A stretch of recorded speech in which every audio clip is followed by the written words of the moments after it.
réseau d'urbanisme de services de proximité. Donc l'idée c'est de mutualiser les savoirs et les savoir-faire en matière d'aménagement, en matière d'urbanisme, comme son nom l'indique. C'est également proposer des sessions de formation et d'information, donc destinées aux acteurs du cadre de vie, pour pouvoir justement partager en fait nos connaissances, nos bonnes pratiques, mais également permettre de favoriser en tout cas la montée de nos compétences en la matière. Donc ça passe donc par des séminaires, comme celui d'aujourd'hui, mais qui suit en fait une longue lignée de séminaires, donc notamment sur le réchauffement climatique l'an dernier. Donc pourquoi le vieillissement? Le vieillissement est éminemment transversal, puisque je vous parlais tout à l'heure du changement climatique, qui est quelque chose de transversal. De la même façon, le vieillissement, ça touche autant les questions d'habitat, des questions de logement, mais ça touche également des questions sociales, c'est-à-dire lorsqu'on parle d'EHPAD, est-ce que c'est une solution qui est adaptée à nos territoires ou adaptée à tous les profils en fait, qui existent sur nos territoires, et si ce n'est pas le cas, si tel n'est pas le cas, quelle autre solution que l'on peut proposer. Donc en matière de maintien à domicile, qu'est-ce qu'on peut proposer comme solution? Donc c'est tout le sens de la présence du département, c'est le sens de la présence également du maire de Saint-Claude, donc il va évoquer justement sa politique à travers sa stratégie communale sur la question du vieillissement, mais également la présence de la Martinique, nos voisins de Martinique que nous avons coutume d'inviter au niveau du réseau d'urbanisme durable. Parce que pour la simple et bonne raison que les bonnes pratiques dont nous faisons la promotion viennent de territoires qui partagent nos réalités géographiques ou réglementaires. Il se trouve que la Martinique a les deux, donc du coup, ils sont nos invités spéciaux depuis maintenant la 8e édition.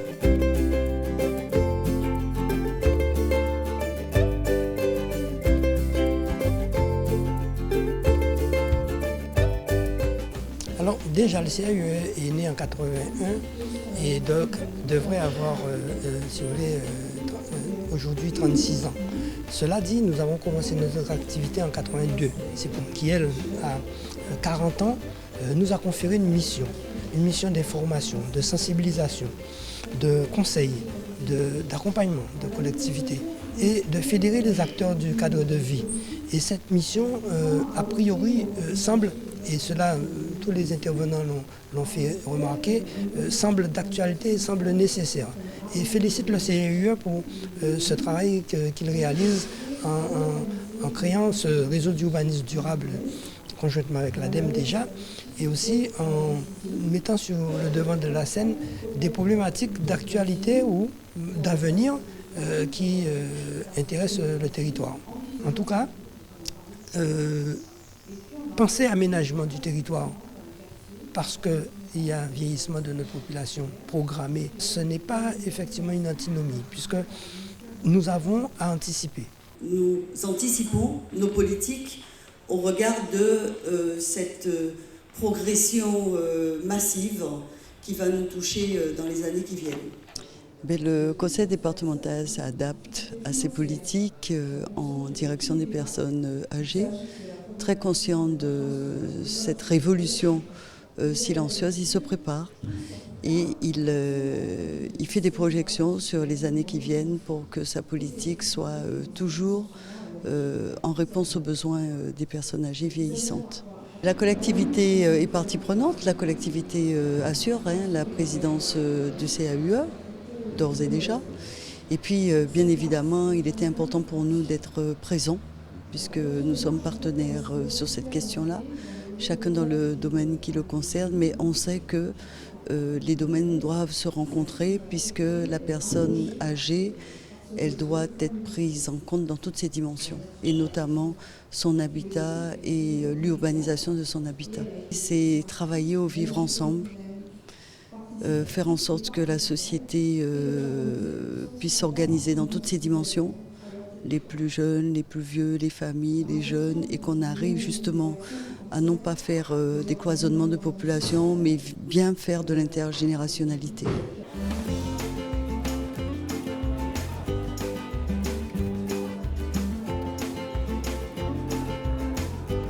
En termes d'urbanisme sur le territoire des Abîmes, on a noté que la plupart de nos aînés occupent des logements de style T3, T4. Ce sont des aînés qui vivent seuls ou qui sont en situation de couple, mais qui occupent des logements assez grands. Et c'est ainsi que la ville des Abîmes, par anticipation à ce problème d'isolement, en lien avec le vieillissement de la population, tout simplement un phénomène irréversible, à anticiper ce phénomène avec des structures d'accueil. Pour le vieillissement de la population, ce qui est intéressant, c'est qu'on a, une bonne capacité d'accueil chez les personnes âgées. C'est-à-dire que souvent, on rencontre sur le territoire un enjeu déterminant. Cet enjeu, c'est le logement, c'est l'habitat. Parallèlement à cela, vous avez des seniors, comme je l'ai dit précédemment, qui occupent des logements à forte capacité d'accueil. La solution, tout simplement, c'est de soutenir en fait, les filières qui accompagnent ce lien intergénérationnel entre les générations jeunes et les générations vieillissantes pour accueillir des personnes en demande de logement par rapport à l'offre de logement.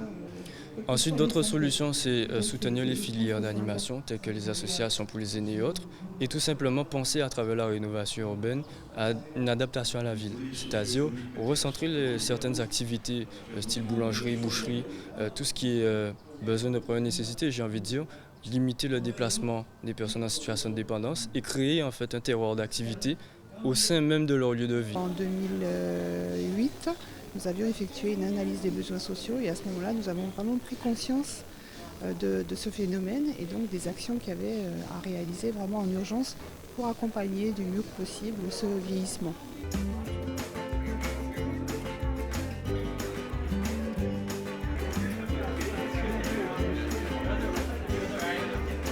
Après l'ouragan Maria, on s'est rendu compte qu'il y avait énormément de personnes isolées et qui finalement ne comptaient pas avec cette aide et qui avaient besoin effectivement d'être entourées. Beaucoup de personnes âgées isolées.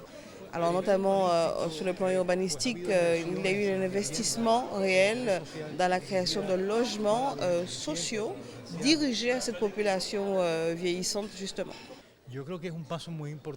Alors c'est un chemin qui est long, effectivement, mais j'ai l'impression qu'en Guadeloupe, vous êtes en train de prendre la bonne voie, en tout cas identifier déjà le problème et pouvoir à plus long terme trouver des solutions. Il s'agit d'un processus de longue haleine, nous sommes en train de chercher et de trouver maintenant des solutions, mais ce n'est pas uniquement un problème, c'est aussi un problème émotionnel finalement, pas seulement social, et voilà, cela exige encore de la recherche et du travail. Il ne s'agit pas seulement d'apporter du logement, mais aussi d'autres services complémentaires qui vont compléter les logements, tous les services autour du logement que l'on pourra proposer. Cela me réjouit aussi d'avoir pu être invité dans ce séminaire, sachant que moi, en tant qu'architecte urbaniste, qui travaille vraiment essentiellement sur des secteurs avec des populations de personnes vieillissantes, mais pauvres en plus, défavorisées. Et donc voilà, c'est un thème qui m'intéresse beaucoup. Je travaille avec des personnes qui réalisent des constructions, mais pour eux-mêmes. Parce que bien souvent, ces personnes savent réaliser certaines choses, mais ne disposent pas des techniques et la technicité nécessaire. Parce qu'il faut savoir qu'à Porto Rico, 90% des constructions n'est pas réalisées par les architectes. Ce sont les personnes elles-mêmes qui réalisent ces constructions-là. Donc ils ont besoin d'aide pour pouvoir améliorer ces constructions-là. Il faut dire que la Colombie est un des pays les plus urbanisés au monde, en fait. Et donc, pendant le XXe siècle, notre ville a été multipliée par 35 fois. Donc, il y a eu un accroissement démesuré de la ville. Cela a généré une énorme mégalopole, donc une grande ville, mais pas vraiment une grande ville pour ce qui est de la civilisation urbaine. Donc il y a eu énormément de ségrégation, de problèmes sociaux.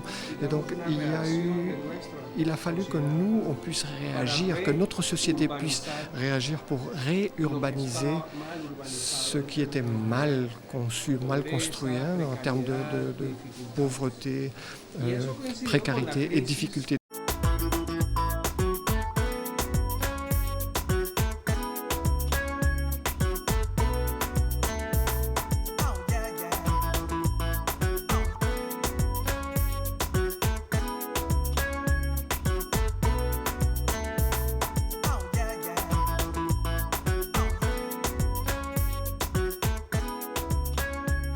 Bonjour à tous et surtout à nos invités qui viennent de loin, à tout le monde ici ce matin. Et je vais essayer assez rapidement de vous décrire un petit peu comment, à travers le processus de mutation et de développement de la ville du Moule, la question du vieillissement est apparue comme une donnée fondamentale. J'irai vite, mais quand même. 1989, Hugo. Hugo, au Moule, c'est clair. Hugo, c'est 70% du bâti de la ville du Moule qui est détruit. La ville est anéantie. Comment, à l'occasion de la reconstruction, faire ville au Moule? Comment faire en sorte que cette reconstruction aboutisse à créer un espace urbain, une ville organisée, structurée, équipée?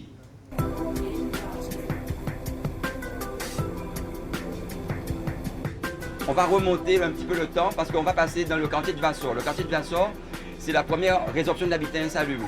On est dedans et vous verrez que ce quartier-là, puisqu'on est en train de refaire la rue ici, c'est vrai que c'était des quartiers qui étaient très insalubres, mais en fait c'est la première hiérarchie qu'on a faite. Je dirais que c'est le premier brouillon urbain parce qu'on ne savait pas trop comment faire. On était en 1992-96. On ne savait pas trop comment faire. Et vous verrez ici un certain nombre de ruptures, des bâtiments en rez-de-chaussée, où on a mis des logements en rez-de-chaussée sur un boulevard. Vous voyez comme ça dysfonctionne de part et d'autre. Et c'est une des traces de ce qu'on n'a pas bien fait. Alors, pour parler des logements évolutifs sociaux et du vieillissement, c'est vrai que quand on a relogé les gens, il y avait un problème de ressources.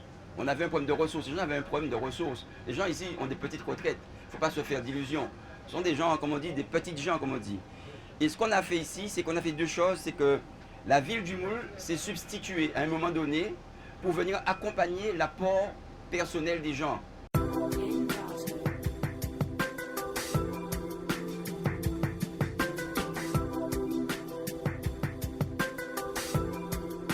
Alors ici, ce bâtiment de ville là, ça, on a mis un rez-de-chaussée commercial.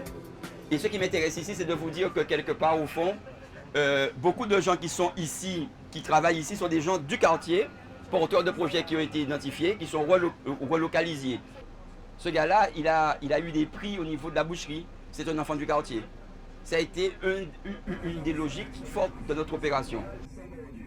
À votre droite, ce sont tous des logements évolutifs sociaux dont les gens sont propriétaires. Et vous voyez que les gens ont investi le devant de porte et même l'arrière de la porte pour avoir leur petit jardin.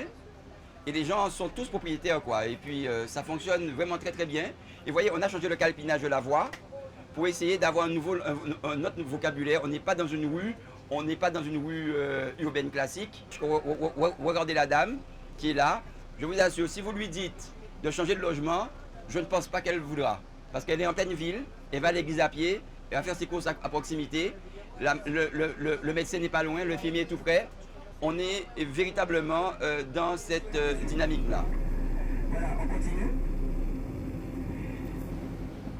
Ici, on est dans la résorption de l'habitat insalubre du quartier de Sergent. Alors, pour ceux qui ne connaissent pas le Moule, Bonan, Vassor, Sergent, c'est le nom des anciennes habitations, c'est le nom des familles de planteurs, esclavagistes. C'est le nom de ces familles-là.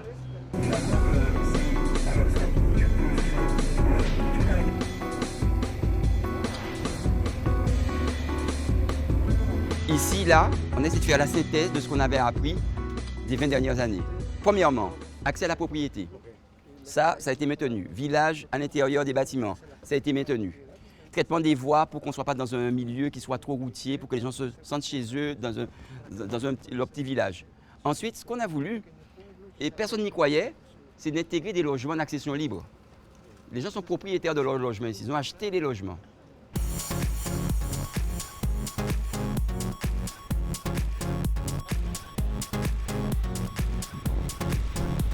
Je vais vous montrer ce qu'on a voulu faire. On a fait un petit espace public ici et on a fait ça. Mais là, on n'est pas problématique. Ben, c'est ça, il n'y a pas forcément. Nous venons de réactualiser le schéma gérontologique et il nous dit une chose terrible, c'est que nous sommes confrontés à ce qu'on appelle une gérontocroissance. Ça veut dire que la part des plus de 60 ans va augmenter par exemple de 2014 à 2022 de 10 points en pourcentage. Ça veut dire qu'on aura une population de plus en plus âgée et qui va vivre de plus en plus longtemps et donc ils vont vivre en ville. Donc quelle ville pour cette gérontocroissance? C'est le défi auquel on est confronté. Ça veut dire qu'aujourd'hui, cette problématique-là nous amène à penser la ville autrement, à penser la mobilité dans la ville autrement, à penser l'accessibilité de la ville autrement, à réfléchir sur l'adaptation des programmes d'amélioration de l'habitat qui intègrent des nouvelles dimensions, notamment la domotique au service des aînés et aussi des problématiques de transition énergétique qu'on verra tout à l'heure, qu'on va voir notamment dans le quartier de derrière le fort et Petit-Anse. Ce sont des questions qui sont importantes et pour dire les choses autrement, la question du vieillissement nous amène à penser la ville, le moule de demain. Vous voyez comment un facteur de vieillissement, qui peut être rédhibitoire pour certains, pour nous est un facteur de promotion urbaine, parce que nous devons construire la ville pour nos parents, pour nos aînés, et j'ai envie de le dire mais en faisant un petit clin d'œil, pour nous-mêmes, parce que nous serons bientôt dans cette classe d'âge. Et puis, autour de ça, profiter pour créer une véritable plateforme de services, téléassistance, natation santé. Certains de nos aînés ont fait des croisières gérontologiques.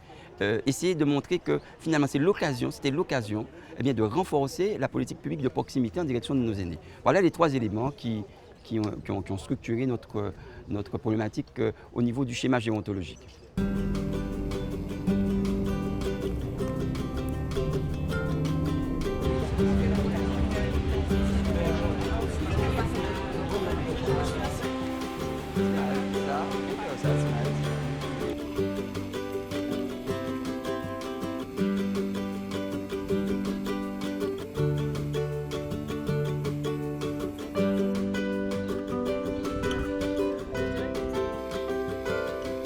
Ici, on est dans la hiérarchie multisite de derrière le fort. C'est le quartier de derrière le fort, du point de vue populaire. On est derrière le fort. Mais précisément là où vous êtes actuellement, là, vous seriez venu ici il y a de ça 4 ans. Ici, il y avait des wins de partout, il y avait des rats, des ravageurs. C'était un quartier complet, c'est un cloaque. Je dirais que l'essentiel des gens qui vivent ici, c'est des personnes âgées, des personnes très âgées. Donc ici, on a repéré une 40aine de ménages qui étaient propriétaires de leur maison, n'étaient pas propriétaires de leur sol. Donc première chose à faire, on a mis en place ce qu'on appelle la régularisation à caractère social. Donc on est parti du niveau de ressources des gens. La SEM s'est substituée en portage financier aux banques et on a mis en place des échéanciers avec les gens sans intérêt et en fonction de leur niveau de ressources. Je peux vous dire que ça, c'est quelque chose de très fort. C'est ça qui nous a permis effectivement de régler le problème de l'accession à la propriété des gens qui n'ont pas beaucoup de moyens, en fait. C'est un peu ça. Nous avons souhaité faire de ce quartier-là un quartier pilote, d'abord dans le cadre d'un programme pilote qui est le programme ICLA. Le programme ICLA, c'est engagement commun pour le logement et pour l'habitat des personnes âgées, programme national. Et sur 4 villes au niveau national, la ville du Moule a été choisie comme site expérimental. Et nous avons fait de ce quartier-là le quartier d'expérimentation du programme ECLA. Ce quartier-là a un enjeu, c'est qu'il nous permet de revenir sur la relation entre la ville et la mer. Parce que la ville a été un port. Et comme la ville a été un port, si vous regardez les photos du Moule en 1902, vous verrez que tout le linéaire, tout le front urbain était structuré, était puissant parce que le port fonctionnait et que les gens regardaient la mer, ils ne vivaient pas en tournant le dos à la mer. Et après, le port est tombé et les gens tournaient le dos à la mer. L'idée, à travers ce projet-là, c'est faire une double connexion. C'est de connecter la ville à la mer à travers la réalisation de boulevard littoral maritime qui part depuis la baie, qui va serpenter ici, qui va retrouver l'autre bord. L'idée, c'est d'avoir 3 km sans jamais quitter la mer.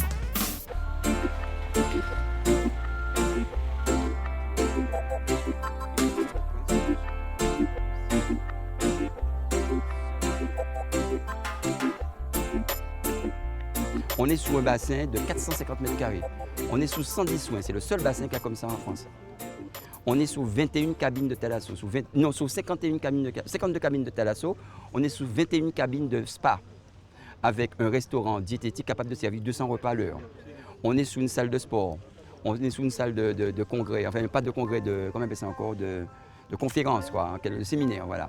On est sous un concept, et aussi avec un concept de chambre qui est de qualité. Après, ce qui est prévu ici dans la zone, juste à côté ici, là, donc, dans cette zone-là, ce qui était prévu, c'est de créer une résidence service senior, haut de gamme, avec piscine, pôle central, voilà ils auront leur piscine.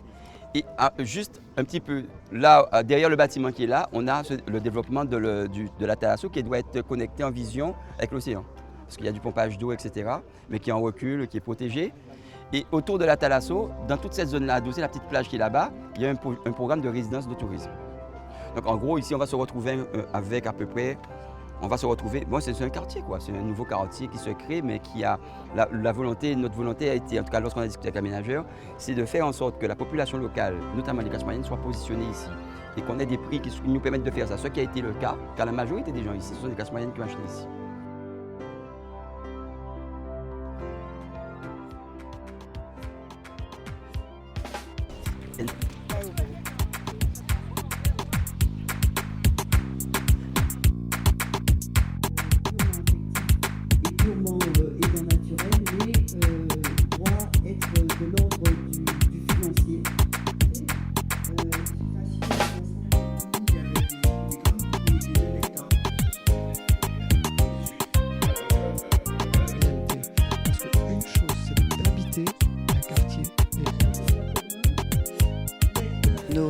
Nos personnes âgées sont en forme et pour preuve, à notre semaine bleue dernièrement, elles dansent, elles rigolent, elles sont disponibles.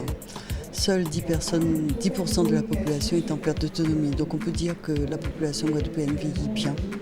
La ville des Abîmes est très contente et très, très impliquée dans ce séminaire du CAUE, qui, je le rappelle, à chaque année, lorsqu'il y a une thématique à aborder avec le CAUE, la ville des Abîmes n'hésite pas à apporter sa contribution pour enrichir un peu les retours d'expérience et les débats. Le réseau développement durable, c'est vraiment quelque chose de très intéressant puisque c'est vrai que ça prend vraiment en compte toutes les problématiques sur lesquelles on doit, de façon très urgente, travailler. Je suis très heureux d'avoir pu assister depuis ce matin. J'ai entendu énormément de choses intéressantes auxquelles je n'avais pas forcément pensé. C'est splendide, vraiment l'organisation elle est impeccable. On tient, oui, et c'est très généreux, on prend soin de nous. Contrairement à notre population qui vieillit, je pense que le CAUE ne vieillira pas, au contraire, se rajeunira d'autant de réflexions, d'autant de projections et surtout avec l'adhésion autour du réseau d'urbanisme durable de nouveaux partenaires qui viendront quelque part faire pérenniser cette action de fédération des acteurs du cadre de vie.